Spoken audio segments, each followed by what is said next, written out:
왜 오직 예수 그리스도의 구원인가? 이 말씀을 가지고, 제목을 가지고 우리 목사님 말씀 전하실 때 귀한 은혜 받으시기 바랍니다. 아유, 그 마지막에 한마디에서 은혜가 벌써 다 됐고, 저는 이제 아멘하고 기도하고 내려가야 되지 않겠나. 예. 그래도 조금 더 설명할 거는 있을 것 같습니다. 제가 말씀 듣고 이러시면 되겠습니다.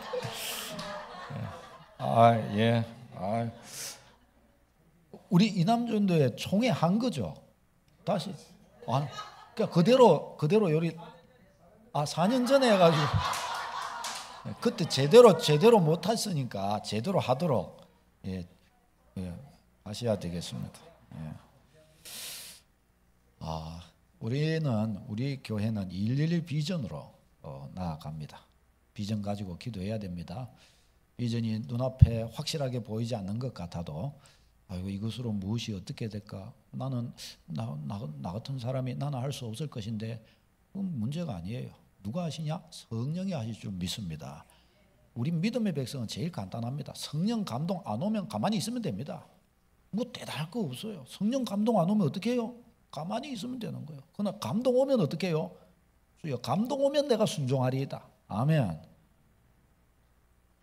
뭐 조금하게 심지가 조금 약하신 것 같아요. 무슨 감동 없으면 가만히 있는데 감동이 왔는데도 뭐 안 하겠다 이러면은, 그러면 뭐 답 없어요. 그러면 신앙이 아니죠. 그게 감동 주시면 가는 거예요. 감동 없으면 주님이 편이시라고 그러시나 보다 하고 그냥 있으면 되는 거예요. 성경 가르치는 거예요. 그게 광야길 가는 성도는 구름기둥이 일락하면은 구름기둥 따라가고, 구름기둥이 서면은 서는 겁니다. 밤에 서면 서고 낮에 서면 서고, 가다가 뭐 1년 있으라 그러면 1년 있고, 2년 있으라 그러면 2년 있고, 3년째 일어서서 전진이다 그러면 또 그렇게 하는 겁니다. 기도하다가 성경 보다가 예배 드리다가 뭔가 내 영혼에 성령의 바람이 불어온다. 그때 정신 바짝 차리는 축복이 있기를 바랍니다. 성령 따라가는 겁니다. 우리는 성령 따라가는 거예요. 그게 너무 쉬워요. 고민할 필요 없어요. 기도 막 할 때 응답이 내 생각에 안 온 것 같다 싶잖아요. 이거 별거 아닌가 보다. 별 것이면은 주님이 벌써 낚아채셨을 겁니다. 안 그래요? 우리가 우리의 삶에서 예를 들어 있는데, 우리 자녀들이 이렇게 있는데, 한 번은 제가 그 영상에 한번 보니까 아버지가 이렇게 애를 데리고 이렇게 이 길을 이렇게 가는데, 애가 아빠보다 먼저 길을 팍 이렇게 가는데 보니까 저기 차가 쏜살같이 확 오는 거예요. 그러니까 아버지가 애를 갖다가 이러고 확 잡고 확 낚아채는데 차가 바로 옆을 확 이렇게 지나가는 거예요. 그 아빠가 확 애가 쫓아가는 바로 가버리는 거예요. 그러니까 아빠가 너무 급하니까 순식간에 낚아채버리는 거예요. 그럼 만일에 가는 거죠. 가는데도 잘 가네 하고 가만히 내버려 두는 거는 왜 내버려 두겠어요? 괜찮으니까 내버려 두는 겁니다. 아멘입니까? 진짜 우리 믿음의 백성, 하나님에 대한 그런 믿음과 그런 확신과, 나를 하나님이 가만두시나, 나의 하나님이 나와 함께 계시지 않냐, 나의 하나님이 나의 주인이시지 않냐, 나의 하나님이 나를 돌보시는 분이시지 않냐, 이것에 대한 절대적 확신으로 우리는 서야 하겠습니다. 이게 돼야 믿음은 능력으로 그때부터 찾아오기 시작하는 겁니다. 어떤 분들은 제가 옆에서 이렇게 볼 때는 굉장히 하나님의 은혜가 있고 역사가 있는데 그걸 모르는 사람이 있어요. 그래가지고 나는 뭐 기도해도 뭐 이리 응답도 없냐, 나는 이렇게 뭐 성경 읽어도 별로 응답도 없고 은혜도 모르고 나는 뭣도 잘 모르겠고 이러냐. 하나님의 은혜가 역사하고 있는데 당사자가 모르는 사람들이 있어요. 이게 이제 그러니까 안 되는 거예요. 하나님의 손이 우리 위에 임하여 있다는 사실을 잊지 마시기를 바랍니다. 성령이 어디 계셔요? 한 사람만 오전 예배를 드리고 나머지는 안 드린 건 아니죠. 성령이 어디 계셔요? 성령이 멀리 계신 게 아니에요. 나와 함께 계시다는 사실을 알아야 됩니다. 나와 함께 계셔요. 내가 부르면 응답하십니다. 믿으시기를 바랍니다. 여러분이 부르면 성령께서 얘야 내가 너를 붙든다 반드시 말씀하시는 거예요. 그 소리가 안 들린다 하면 지금 속으로 해봐요. 성령님 해보세요. 얘야 내가 여기 있다. 들으셨습니까? 들리잖아요. 벌써 우리 온유도 벌써 듣잖아요. 온유도. 안 들리면은 안 계셔서 그런 것이 아니라 내가 지금 못 듣고 있다는 사실을 알아야 돼요. 왜 못 듣고 있는가? 그거는 생각해 봐야죠. 자기 개인적으로. 여러분 꼭 기억하십시오. 성령 인도 받습니다. 성령 인도하심이 여러분에게 나타나고 있습니다. 아멘. 요걸 우리 성도들은 이 부분에서 빨리 이거 깨뜨려져야 돼요. 깨져야 돼요. 그러면서 자꾸 성령 인도의 이 축복을 누리도록 해야 합니다. 우리가 이제 지금 이 순장 훈련을 이렇게 받아가고 있는데 신앙의 기초적인 것들을 이렇게 나가는데, 근데 이와 같이 이제 말씀으로 이렇게 배워 나가고 한 거 이것을 전도하면서 있는 이대로 그냥 이렇게 이야기 나누고 하면 딱딱합니다. 그런 것이 아니라 신앙은 인생입니다. 인생. 우리의 삶입니다. 그러니까 이야기를 나누고 이거 할 때는 삶으로 나눠야 됩니다. 그러니까 이 말씀들이 내 생활 속의 삶으로 녹아있는 이야기로 나눠야 된다는 거죠. 예를 들어서 오늘 이제 나눌 겁니다. 인간이 왜 구원받아야 되는가? 죄인이기 때문입니다. 그럼 하면서 야, 인간이 왜 구원받아야 되는지 아냐? 죄인이기 때문이다. 뭐 똑딱히 이거 말고 너 네 인생 살아보니까 어떻대? 인생이 힘들지?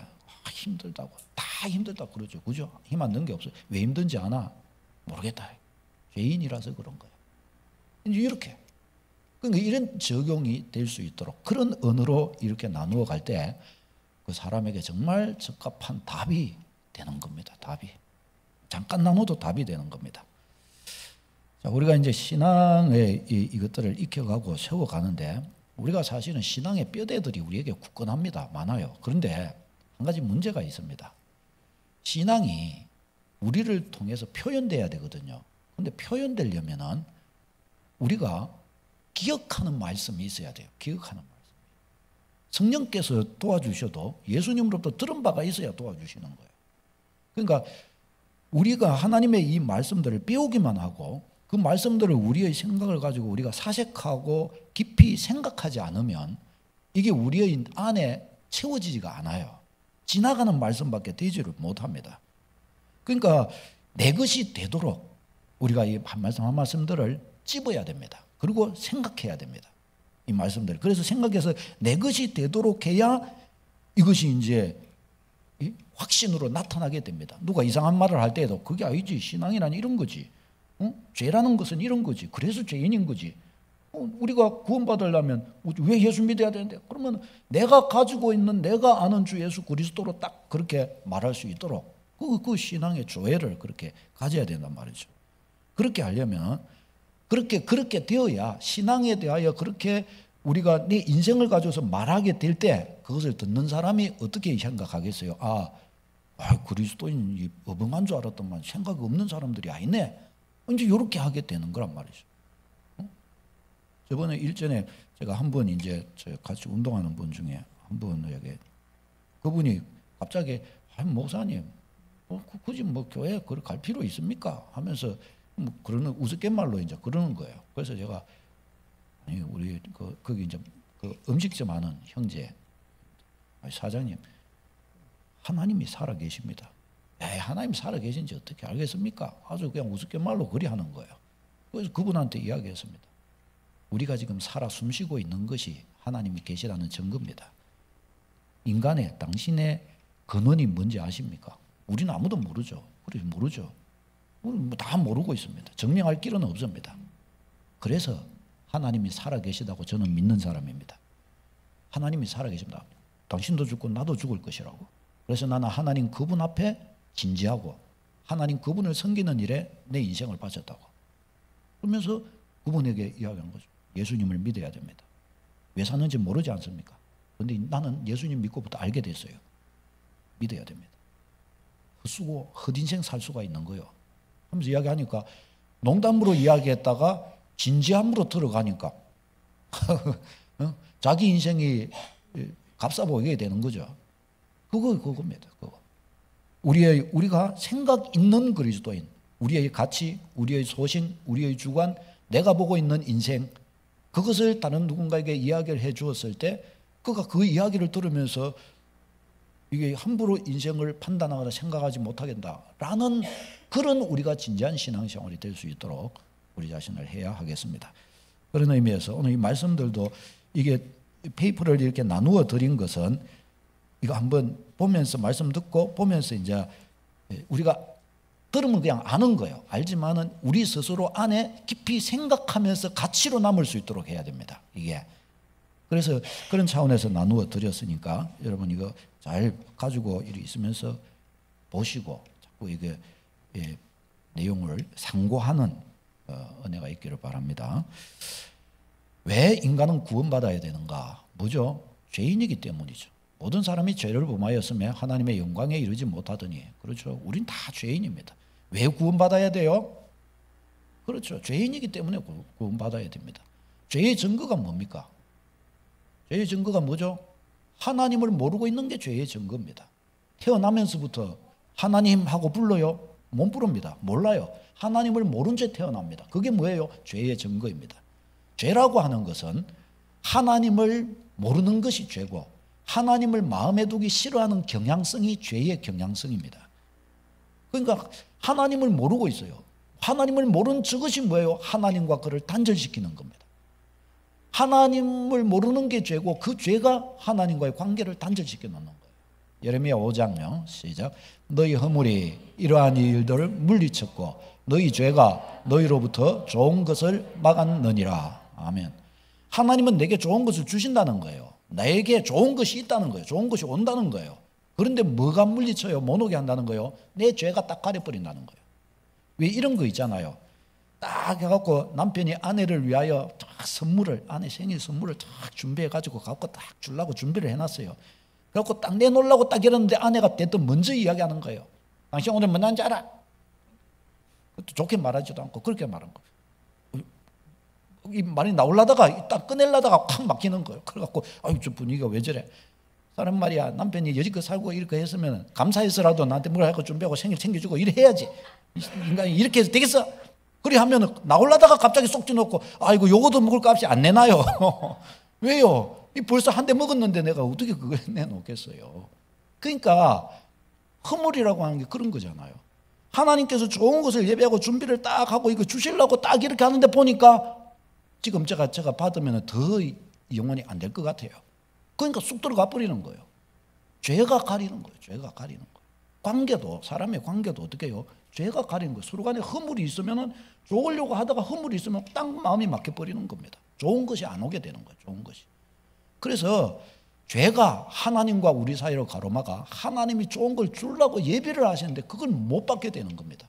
제가 믿음의 걸음을 이렇게 걸으면서 한 가지 참 어떤 면에서 참 단순하기도 한데 자꾸 느껴가고 있는 것 중에 하나가 뭔가 하면 하나님이 진짜 좋은 것을 많이 주신다는 거예요. 좋은 것을.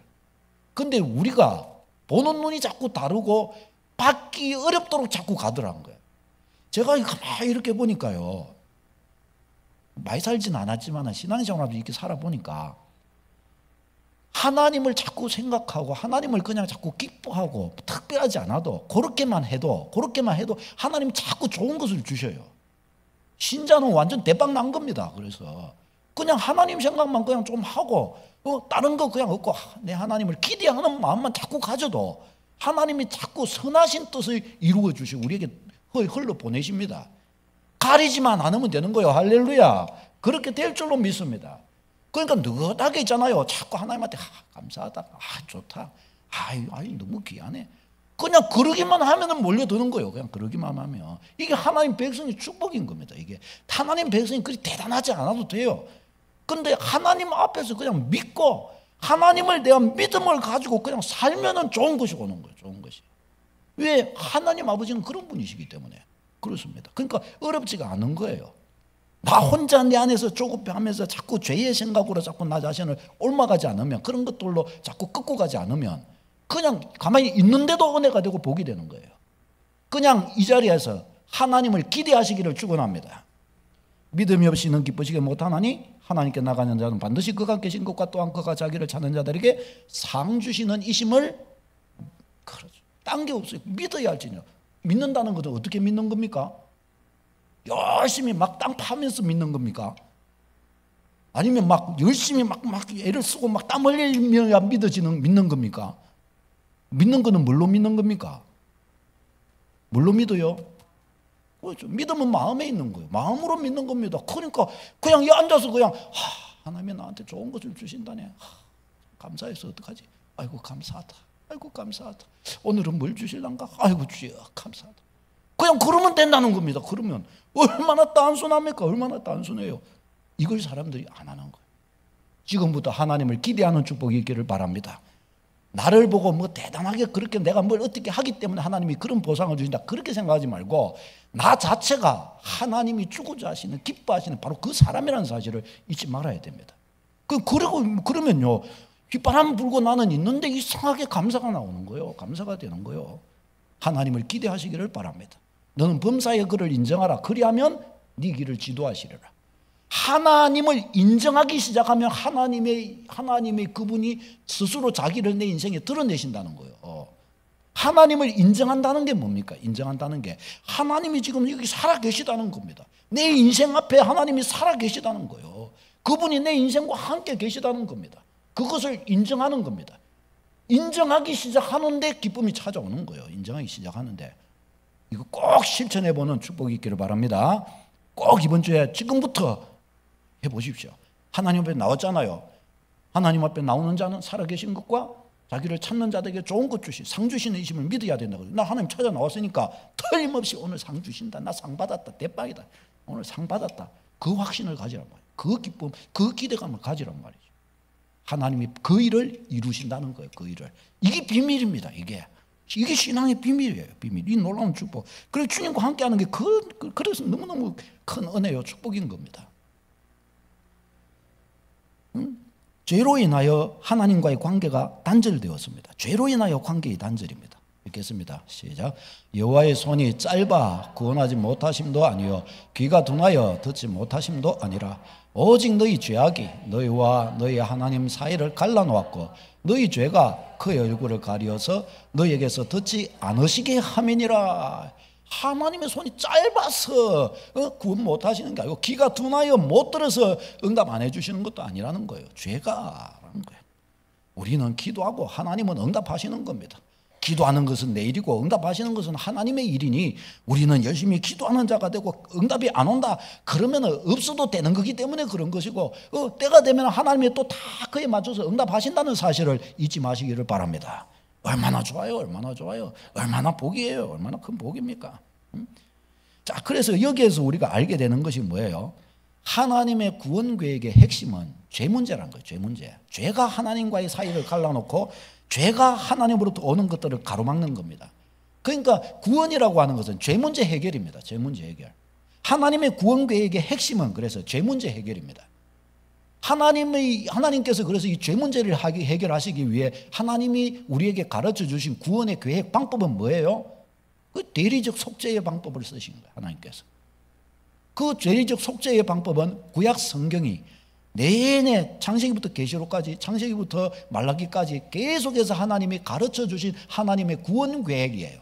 그 대리적 속죄임을 죄값의 대리자를 세워서 그에게 우리 죄를 전가시킴으로 이것을 가지고 우리 죄 문제를 해결하신다는 것이 구약 성경이 가르쳐주는 핵심입니다. 거기 창세기에 아담과 하와 범죄에서 알몸으로 부끄러워하고 있을 때 그걸 가리기 위하여 가죽옷을 지어 입히셨잖아요. 그러니까 몸을 가리는데 알몸을 가리도록 그렇게 한다고 창세기는 표현했지만 사실은 그게 뭐예요? 죄로 하나님 앞에 부끄러운 것, 하나님의 얼굴을 피하여 숨는 도망하는 그런 아담과 하와의 그 수치를 가린 거죠. 그건 저 뭐예요? 죄를 사하는 거예요. 죄를. 그래서 하나님 앞에 서도록 만들어주는 거예요. 가죽옷을 입고 그래서 하나님 앞에 서게 되잖아요. 그 대리적 속죄를 가르쳐 주는 거예요. 그게 그러니까 원시 복음이라고 또 이야기를 하는데 그 창세기에서부터 저게 인간 범죄부터 나오고 유월절 어린 양을 통해서 어떻게 해요? 어린 양의 피가 발라지면 피 보고 죽음의 천사가 지나가는 겁니다. 이게 가르쳐 주는 게 뭐예요? 어린 양의 죽음, 어린 양 피를 발랐다는 것은 피 자체의 의미가 아니라 생명을 말하는 거예요. 생명. 그의 생명을 여기 발랐다는 겁니다. 생명 대가를 지불했다는 거예요. 이 집은 생명, 어린 양의 피, 생명을 지불했다는 겁니다. 죄값으로. 그러니까 어떻게 넘어가는 겁니다. 그 유월절 어린 양 아닙니까? 구약의 제사제도.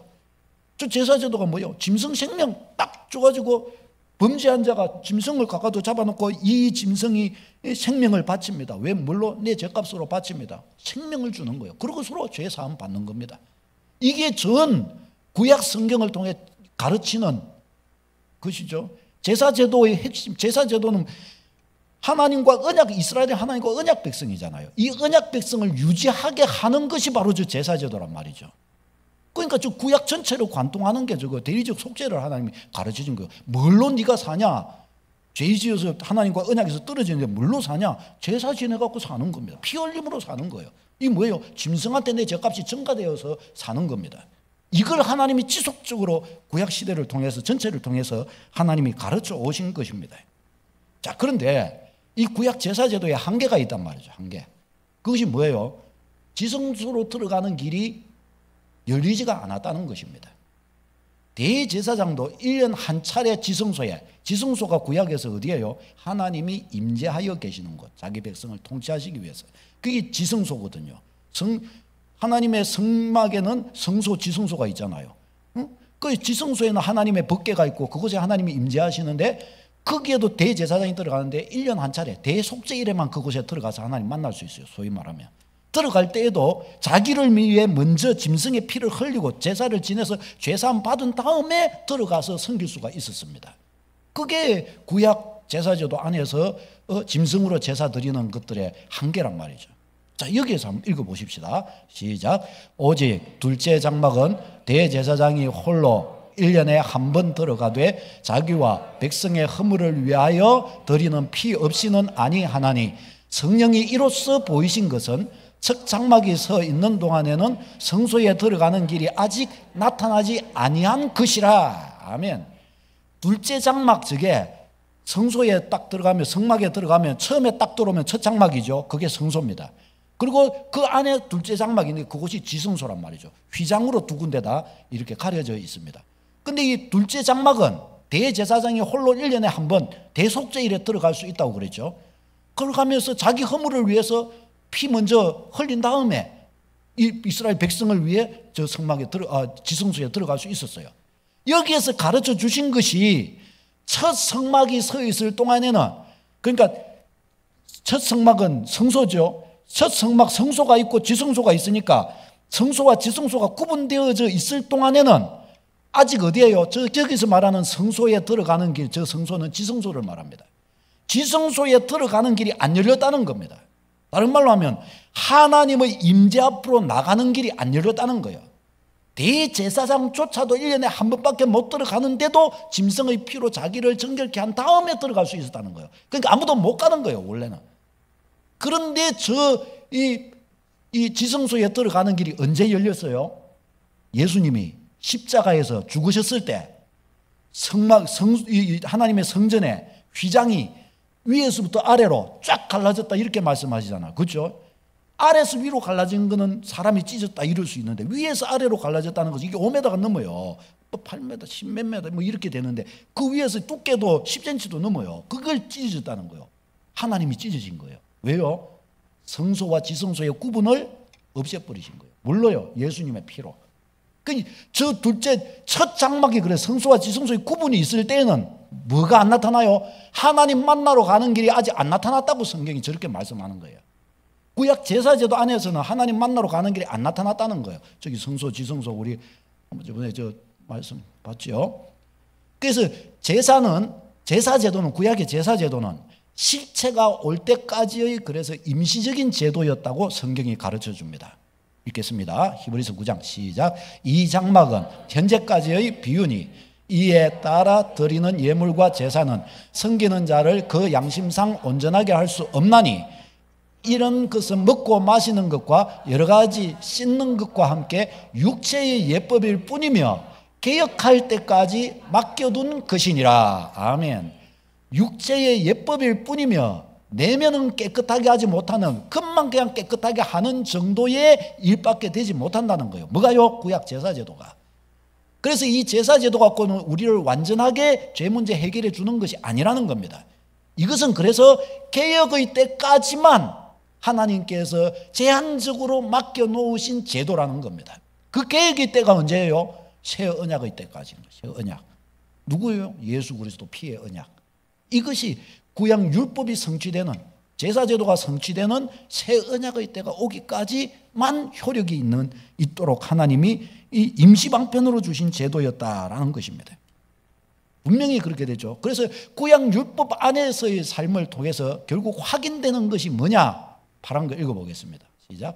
율법을 잘 지켜서 하나님 앞에 의인으로 나타나는 것은 절대적으로 불가능하다. 아멘. 결국은 구약이 가르쳐 주는 것은, 구약 성경이 있잖아요. 구약 이스라엘 백성들의 모든 왕정시대, 사사기 왕정시대 말라기까지 쫙 오는, 이스라엘 멸망까지 오는 그 내용이 있잖아요. 한마디로 딱 그것을 이야기하자면 그거는 한 가지를 증명하는 겁니다. 그게 뭐냐? 율법으로는 못 산다라는 겁니다. 율법으로는 죄인 이상 나오질 것이 없다. 율법으로는 천국 못 간다. 이걸 가르쳐 준 거예요. 율법을 저들에게 주어 살게 하자면 나라 다 망했고 하나님의 백성 저들 못되고 멸망가 해버렸잖아요. 이게 구약이 가르쳐 준 게 결국은 이거예요. 이것을 가르쳐 주어서 갈라디아서 3장 10절에 말씀합니다. 시작. 무릇 율법 행위에 속한 자들은 저주 아래에 있나니 기록된 바 누구든지 율법 책에 기록된 대로 모든 일을 항상 행하지 아니하는 자는 저주 아래에 있는 자라 하였음이라. 아멘. 즉 율법 행위에 속했다 이 말은 율법의 그 항목, 대표적으로 십계명을 지킴으로 해서 하나님께 인정받으려고 하는 마음을 말합니다. 그래서 율법 행위라고 그런 거예요.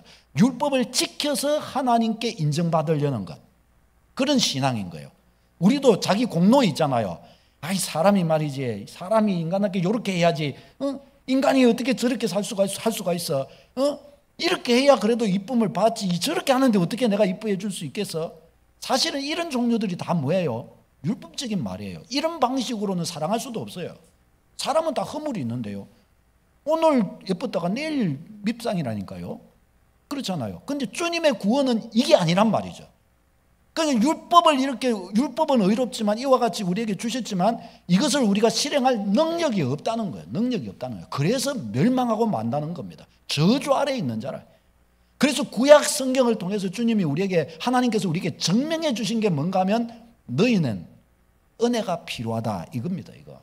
나의 은혜가 필요한 존재다. 이걸 구약 전체를 통해서 주님은 가르쳐 주신 거예요. 그래서 구약 성경이 그렇게 길게 나오고 왕정시대 그 긴 역사 통해서 그게 필요했던 이유는 역사 가운데에서 실제적으로 하나하나 역사의 진행을 통해서 어떻게 해요? 증명해 주신 거란 말이죠. 너가 죄인 확실하다.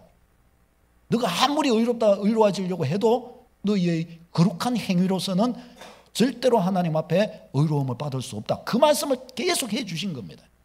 로마서 3장 19절 이하여 시작. 우리가 알거니와 무릇 율법이 말하는 바는 율법 아래에 있는 자들에게 말하는 것이니 이는 모든 입을 막고 온 세상으로 하나님의 심판 아래에 있게 하려 함이라. 그러므로 율법의 행위로 그의 앞에 의롭다 하심을 얻을 육체가 없나니 율법으로는 죄를 깨달음이니라. 아멘. 율법이 말하는 바는 율법 아래에 살고자 하는 사람들에게 말하는 것인데 율법은 온 세상으로 하나님의 심판 아래 가두었다는 겁니다. 이 다른 말로 하면 죄인임을 선포했다는 거예요. 그러니까 죄값을 지불할 자밖에 되지 못한다는 겁니다. 율법의 행위로는 하나님 앞에 의롭다함을 얻을 자가 없다. 그래서 율법이 우리에게 가르쳐주는 중요한 용도가 뭔가 하면은 내가 죄인임을 알게 되는 것입니다. 죄인임을. 여러분 그래서 우리 성도는 저도 신앙생활을 하면서 지금의 일을 이렇게 자라보니까 제가 젊을 때 청년의 때는 입 바른 소리를 잘했습니다. 그래가지고 평소에는 조용히 있다가 그러니까 전 두부로 칼로 두부 자르듯이 그렇게 좀 왜 사람이 조용한 사람 보면 자기 머릿속에서 생각을 다 하거든요. 그러고 나서 말은 짧게 해요. 그래가지고 이렇게 딱 하고 나면 뭐 과거, 현재, 미래 이래갖고 좀 뭐 사연이 이렇게 있어갖고 요렇게 쭉 하고 이래야 사람이 이해가 되고 요렇게 가는데 그냥 내 할 말만 하고 딱 하고 끝나버린 거예요, 제가. 그러니까 제가 어떻게 해요? 그래서 연애를 못 해봤어요. 왜? 내 말만 끝내보니까 도망가 버리는 거예요, 아가씨가. 대화할 줄을 제가 모르는 거예요. 저 사람 왜 저러지? 저는 그러는 거예요. 왜? 저 혼자 제 머릿속에서 저만 오래 생각하고 저만 다 생각해 놓고 그래 놓으니까 이 사람한테는 표현을 할 때는 딱 한마디만 하거든요. 먹자, 자자. 뭐 이거. 그러니까 대화가 안 되는 거예요. 대화가 안 되는 거예요.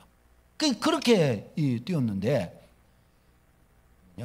율법의 이와 같은 율법으로는 죄를 깨닫는 거예요. 율법으로는 거룩한 율법을 하나님께서 우리에게 주셨지만 지킬 능력이 우리에게 없어요. 그래서 이 구약으로서는 이 죄를 깨닫는 것입니다. 예. 그래, 제가 그 말하다가 그랬네요. 저도 그래서 젊은 시절에 막 그래왔는데, 근데 자꾸 시간이 지나가면서 이러면서 이렇게 보니까 신앙이라고 하는 것은요, 우리가 또 살아간다고 하는 것은, 은혜 받는 삶이라고 하는 것은 너무 바르다고 해서 그렇게 은혜 받는 것은 아니더라고요. 물론 우리가 다 발라야죠. 근데 어떻게 해요? 우리 안에는 긍휼과 사랑과 용납과 용서와 이런 것이 오히려 복 받는 데에 중요한 거예요. 이런 것이. 사람이요, 나사 하나 빠진 듯이 그냥 허허하고 이렇게 사는 게 복 받는 비결이지, 너무 깔끔하고 너무 깨끗하고 너무 반듯하고 이러면요, 노이로제 걸립니다. 자기가 힘들어요. 제가 그랬어요. 제가 이렇게 살면서 일을 해보니까 저는 막, 제가 젊은 그 시절에 여러분이 저를 봤다면 살얼음판이었을지도 모릅니다. 지금도 한번 이렇게 가만히 조용히 말도 안 하고 조용히 있으면 애들이 저한테 그럽니다. 아빠, 인상 좀 펴세요. 저는 은혜 받고 있는데 그렇게 말하는 거예요. 그러니까 그런 것들이 체질화되어 있어서 안 좋은 거죠. 안 좋은 거죠. 그렇게 있는 거예요. 그런데 이 사람이라고 하는 것이 이 땅을 이렇게 살아가는 데 있어서 하나님이 지어진 사람의 존재가 그런 것 같아요. 우리는 죄인이라는 거예요. 죄인. 어차피 죄인이라는 거예요. 완전해지려고 하면 할수록 우리는 그것을 감당할 능력이 없는 겁니다. 그러니까 그저 허하고 좀 티와 흠을 그냥 가지고서 그렇게 사는 게 좋은 겁니다. 그렇게 하면서 너무 삶에 부담감 느끼지 말고 너무 대단해지려고 잘해주려고 그럴 필요도 없이 내 구주의 은혜가 있으면 되지 않냐. 나는 은혜로 살겠다. 할렐루야. 그게 제일 좋은 겁니다. 그게 제일 좋은 거예요. 은혜로 가면 되는 것이에요. 구약이 가르쳐 주는 것이 결국 요거예요. 네가 죄인이 아니야. 네가 연약한 존재이지 않냐. 이걸 그렇게 주님은 말씀해 주고 싶으셨고 우리에게 알려주신 겁니다. 이걸 절대로 놓치지 말아야 돼요. 그래서 이 제사제도의 이 실체가 누구시냐? 예수 그리스도이시라는 거예요. 율법 외에 하나님이 한 의가 나타났다 그래요. 같이 읽겠습니다. 시작. 이제는 율법 외에 하나님의 한 의가 나타났으니 율법과 선지자들에게 증거를 받은 것이라. 곧 예수 그리스도를 믿음으로 말미암아 모든 믿는 자에게 미치는 하나님의 의니 차별이 없느니라. 아멘. 율법의 의는 뭐예요? 내가 의롭고 잘해서 하나님께 인정을 받는 겁니다. 착하거나 바르게 행해서 야, 니 진짜 바르네, 니 착하네 이러는 거예요. 그런데 이 의는 안 되고 이제 이 의 외에 다른 한 가지 의가 나타났는데 그 의는 어떻게 받는 의냐? 의라는 말은 깨끗하게 된다는 거예요. 죄 없는 자, 거룩한 자로 인정을 받는다는 말을 저렇게 쓴 겁니다.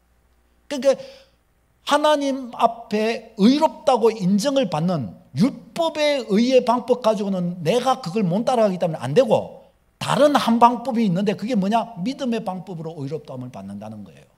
믿음의 방법은 그럼 뭐냐? 나는 죄인이에요. 나는 어떻게 하면 좋아요. 나는 불쌍해요. 예수님의 십자가가 내게 필요해요. 그 말입니다. 그 방법으로 하나님께 의롭다함을 받을 수가 있다는 겁니다. 이 방법으로. 너무 어떤 면에서 너무 웃기잖아요. 일반적으로 우리의 모든 가치는 다 어떤 거예요?